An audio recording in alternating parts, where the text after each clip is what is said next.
नमस्कार दोस्तों, कैसे हैं आप सब। आज मैं आपके लिए लेकर आई हूँ रविवार की व्रत कथा और विधि। सबसे पहले विधि।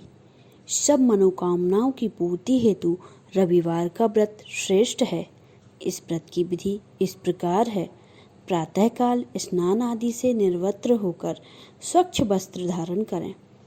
शांति चित्त होकर परमात्मा का स्मरण करें। भोजन एक समय से अधिक नहीं करना चाहिए। भोजन तथा फलाहार सूर्य के प्रकाश रहते ही कर लेना उचित है।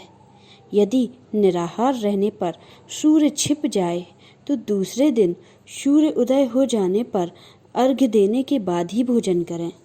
व्रत के अंत में व्रत कथा सुननी चाहिए। व्रत के दिन नमकीन तेल युक्त भोजन कदापि ग्रहण न करें। इस व्रत के करने से मान सम्मान बढ़ता है तथा शत्रुओं का क्षय होता है। आँख की पीड़ा के अतिरिक्त अन्य सभी पीड़ाएं भी दूर होती हैं। कथा। एक बुढ़िया थी।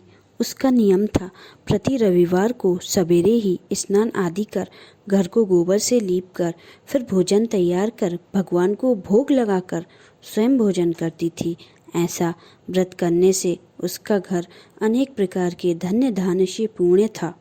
श्रीहरि की कृपा से घर में किसी प्रकार का विघ्न या दुख नहीं था। सब प्रकार से घर में आनंद रहता था।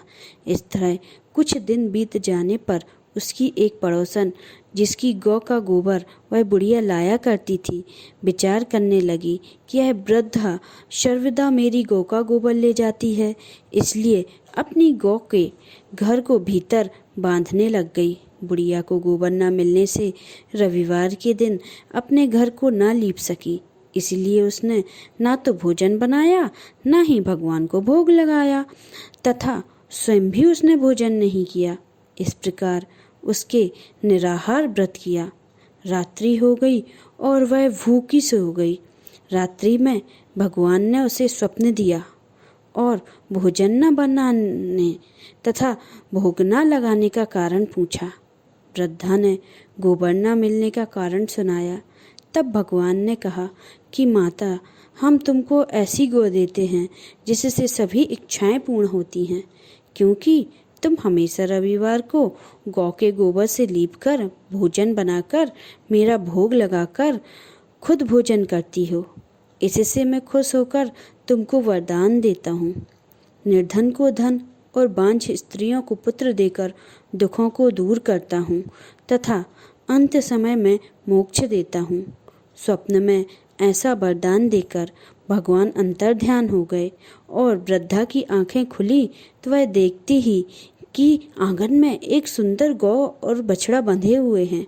वह गाय और बछड़े को देखकर अति प्रसन्न हुई और उसको घर के बाहर बांध दिया और वहीं खाने को चारा डाल दिया।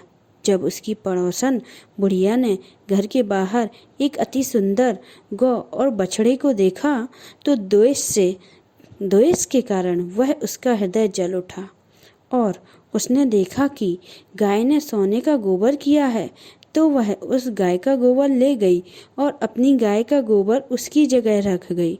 वह नित्य प्रति ऐसा ही करती रही और सीधी सीधी बुढ़िया को इसकी खबर नहीं होने दी।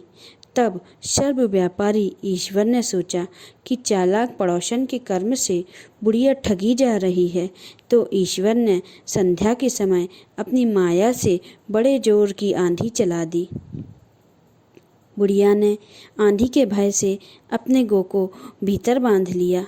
प्रातःकाल जब वृद्धा ने देखा कि गौ ने सोने का गोबर दिया है तो उसके आश्चर्य की सीमा न रही और वह प्रतिदिन गौ को घर के भीतर ही बांधने लगी। उधर पड़ोसन ने देखा कि बुढ़िया गौ को घर के भीतर बांधने लगी है और उसका सोने का गोबर उठाने गौ देव नहीं चला, तो वह ईश्वर और हाय से जल उठी और कुछ उपाय न देख पड़ोसन के उस देश के राजा की सभा में जाकर कहा, महाराज, मेरे पड़ोस में एक वृद्धा के पास ऐसा गऊ है जो आप जैसे राजाओं के ही योग्य है। वह नित्य सोने का गोबर देती है। आप उस सोने से प्रजा का पालन करिए वह वृद्धा इतने सोने का क्या करेगी? राजा ने यह बात सुनकर अपने दूतों को वृद्धा के घर से गऊ लाने की आज्ञा दी। वृद्धा ने प्रातः ईश्वर का भोग लगा भोजन ग्रहण करने जा ही रही थी कि राजा के कर्मचारी गऊ खोल कर ले गए। वृद्धा काफी रोई, चिल्लाई, किंतु कर्मचारियों के समक्ष कोई क्या कर सकता है। उस दिन वृद्धा गऊ के वियोग से भोजन न खा सकी और रात भर रो रो कर ईश्वर से गऊ को पुनः पाने की प्रार्थना करती रही। उधर राजा गऊ को देखकर बहुत प्रसन्न हुए, लेकिन सुबह जैसे ही वह उठा, सारा महल गोबर से भरा दिखाई दिया। राजा यह देख घबरा गया। भगवान ने रात्रि में राजा को स्वप्न में कहा, हे राजन, गाय वृद्धा को लौटाने में ही तेरा भला है। इससे रविवार से व्रत के संपन्न होकर उसने उसकी गाय दी। अतः प्रातः होते ही राजा ने वृद्ध को बुलाया, उस बहुत से धन के साथ सम्मान दिया और उसकी गऊ और बछड़ा लौटा दिया। उसकी पड़ोसन को बुलाकर उचित दंड दिया। इतना करने के बाद राजा के महल से गंदगी दूर हुई। उसी दिन से राजा ने नगरवासियों को आदेश दिया कि राजा और राज्य की तथा समस्त अपनी मनोकामनाओं की पूर्ति के लिए रविवार का व्रत रखा करो। व्रत करने से नगर के लोग सुखी जीवन व्यतीत करने लगे। कोई भी बीमारी तथा प्राकृतिक का प्रकोप उस नगर पर नहीं होता था। सारी प्रजा सुख से रहने लगी। बोलिए रविवार भगवान की जय।